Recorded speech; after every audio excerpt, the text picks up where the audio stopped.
Imagine waking up as a teenager in the 12th century and realizing your biggest problem isn't a bad haircut or a crush who doesn't like you back. It's the fact that your nervous system has officially left the chat. You are Baldwin IV, and you are about to become the most terrifyingly effective ruler the Holy Land has ever seen, while your own body slowly turns into a pile of spare parts. Most kids in the medieval era spent their time trying not to die of the common cold, or getting kicked by a random farm animal. But Baldwin was busy being a prince in Jerusalem, which was basically the most stressful real estate market on the planet. His childhood seemed pretty normal at first, full of running around and playing rough with the other noble children in the palace courtyards. Until one day, his tutor noticed something deeply weird during a friendly wrestling match in the dirt. The other kids were crying and screaming whenever they got scratched or pinched by their playmates. Baldwin was just sitting there, completely unfazed, looking like he was waiting for a bus. His tutor was William of Tyre, a man who wrote down history and happened to know when a kid was acting strange. William noticed that Baldwin's right arm didn't seem to feel anything at all, even when the other boys dug their fingernails into his flesh. Most medieval parents would be thrilled to have a kid who doesn't complain about a scrape, right up until they realize the reason is that his flesh is literally shutting down. William didn't just guess, he actually tested the kid by pinching his arm as hard as he could until it bruised. Baldwin just looked at him like he was asking about the weather. They brought in the best doctors the 12th century had to offer, which meant men who thought the cure for a headache was putting, leeches on your eyeballs, and praying to a specific rock. The diagnosis wasn't good. It was leprosy. In the Middle Ages, getting diagnosed with leprosy was the equivalent of receiving a formal eviction notice from the human race. People believed it was a curse from God, a physical manifestation of sin that made your skin turn into old leather and your fingers drop off like loose change. If you were a regular peasant with leprosy, they gave you a bell, a special cloak, and told you to go live in a ditch outside of town so nobody had to look at you. But Baldwin wasn't a peasant. He was the heir to the throne of Jerusalem. So instead of a ditch, he got a heavy crown and a massive pile of geopolitical disasters. But hey, it's fine, because at age 13, his life got way more stressful.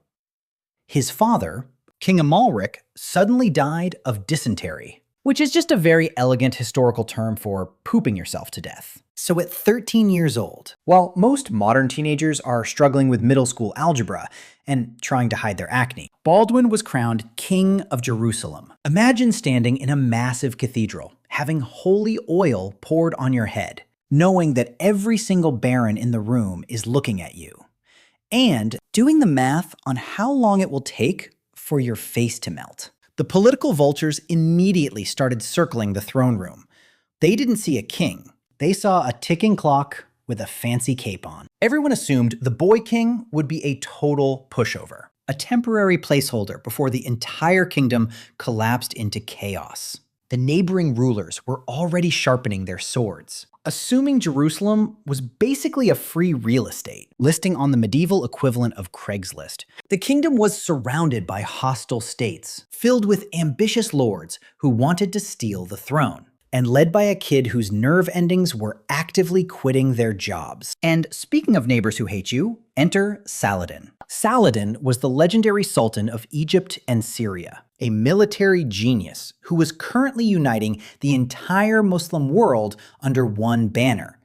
He was smart, he was fast, and he had a massive army that was very good at turning crusaders into landscape decorations. Saladin looked across the border, saw a 13-year-old kid with severe nerve damage running the show, and decided it was the perfect time to move in. But Baldwin wasn't planning on spending his reign hiding under the royal bedsheets. He couldn't feel his right hand anymore, which is usually a pretty big disadvantage when your primary job description involves swinging a massive piece of sharpened iron at people. So he learned to ride a horse using only his knees and his left hand. turning his entire lower body into a steering mechanism. He spent his teenage years learning how to command men who were twice his age and 3 times his weight, all while his own skin was waging a silent war against him. By the time he turned 16, Saladin decided he had waited long enough for the kid to fall apart. In the winter of 1177, Saladin marched across the desert with 26,000 battle-hardened soldiers, ready to take Jerusalem off the map. Baldwin looked around his palace, checked his pockets, and realized he had about 375 knights and a few thousand infantry who looked like they wanted to be anywhere else on Earth. Most military strategists would look at those numbers and immediately start writing a very polite apology letter.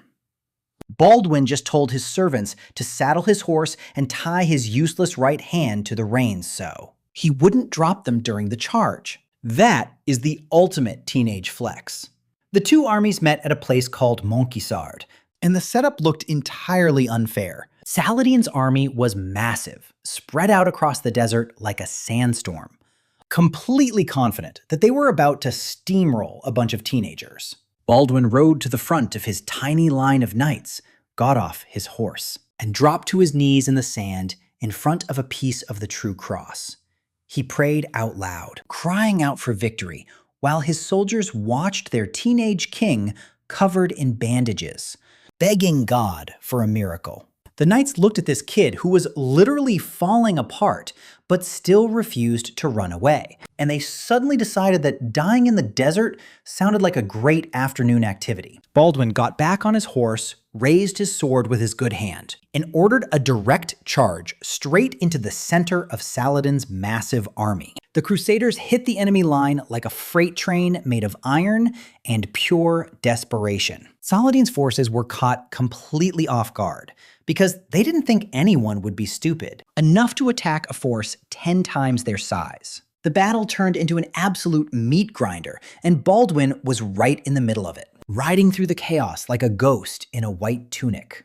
Saladin's army completely collapsed, scattering across the desert in a panic. The great Sultan himself had to flee for his life, escaping into the dunes on a racing camel, while his elite guard was wiped out behind him. Imagine being the greatest military mind of the era, and your entire survival plan hinges on a very fast, very angry camel, because a 16-year-old with leprosy out-negotiated you with a sword. Winning a massive desert tank battle at 16 is great, but leprosy doesn't care about your military achievements. The disease kept doing what it does best, which is slowly reclaiming the body piece by piece. By his early 20s, Baldwin's right arm and leg were completely useless, and the infection had spread to his eyes, making him completely blind. Imagine trying to run a medieval kingdom in the middle of a holy war when you cannot see the map. You cannot hold a pen, and you cannot walk to the bathroom without help. And yet he still showed up to every single meeting, sitting on his throne with a silk veil covering his face, so his barons wouldn't pass out from looking at him. As if the leprosy wasn't enough, he also had to deal with the absolute worst family drama in human history, because he wasn't going to have any children for obvious reasons. The future of the kingdom depended on his sister Sibylla. She needed to marry someone who could help protect Jerusalem. But instead, she chose a guy named Guy de Lusignan. Guy was the 12th century version of a trust fund bro who wore too much cologne and thought he was a tactical genius because he won a game of checkers once. He was arrogant, he was incompetent, and every single person in the kingdom hated him, except for Sibylla. Baldwin had to lie in his royal bed, blind and paralyzed, listening to his court fall apart because his brother-in-law was a walking disaster area. It's like being the only sober person at a party, except you are also blind and your skin is melting, and the party is surrounded by 20,000 angry soldiers. But Baldwin wasn't done making life miserable for his enemies just yet. In 1183, the trust fund bro guy was supposed to be defending the kingdom, but he proved to be so useless that Baldwin had to strip him of his power. Meanwhile, Saladin saw an opportunity and marched on the massive fortress of Kerak, Carrick was currently hosting a massive royal wedding for Baldwin's half-sister, Isabella, and a guy named Humphrey of Turan. Saladin arrived with giant catapults and started throwing massive rocks at the castle walls, while the wedding guests were still eating their dinner. It was the ultimate wedding crasher move. When word reached Jerusalem, Baldwin was completely blind, unable to move his limbs and practically on his deathbed. Most people would have turned over, closed their eyes, and let the castle burn. Baldwin told his guards to get a litter, which is basically a fancy bed with handles, and carry him out into the desert. He gathered whatever troops he had left and rolled out toward the siege like the world's most terrifying mattress commercial. Saladin's scouts rode back to the main camp and told the Sultan that an army was approaching, led by a blind kid lying in a box. Saladin didn't even wait for the box to arrive. He remembered what happened at Montgisard, packed up his catapults, and immediately retreated before Baldwin's bed could get any closer. This psychological warfare is easy when your reputation is so terrifying that your enemies run away from a guy who is technically asleep. Eventually, the body simply runs out of parts to give up. In May of 1185, at the ripe old age of 24, King Baldwin IV finally died. He had lasted longer than anyone thought possible, outliving his doctors, outfighting his enemies, and keeping a fractured kingdom together through sheer force of will. The exact second his funeral ended, the kingdom fell into the hands of his incompetent brother-in-law, Guy. 2 years later, Guy managed to lose the entire army at the Battle of Hattin, leading to the fall of Jerusalem to Saladin. It was the ultimate historical proof that Baldwin had been carrying the entire weight of the Crusader states on his back for over a decade. So the next time you are having a bad day because your Wi-Fi dropped for 5 minutes, or your boss sent a passive-aggressive email with too many periods, just remember the teenage king who ran a war zone while his face was literally falling off. So what about you? Would you have charged into the desert with a useless hand? Or would you have stayed in the palace eating grapes? Let me know down there. He spent his entire life in a body that felt like a prison, but he still managed to make the greatest conqueror of his era look over his shoulder every time a covered wagon rolled past. Sometimes the strongest thing you can bring to a knife fight isn't a working pair of hands. It's just the absolute refusal to die until you are completely finished.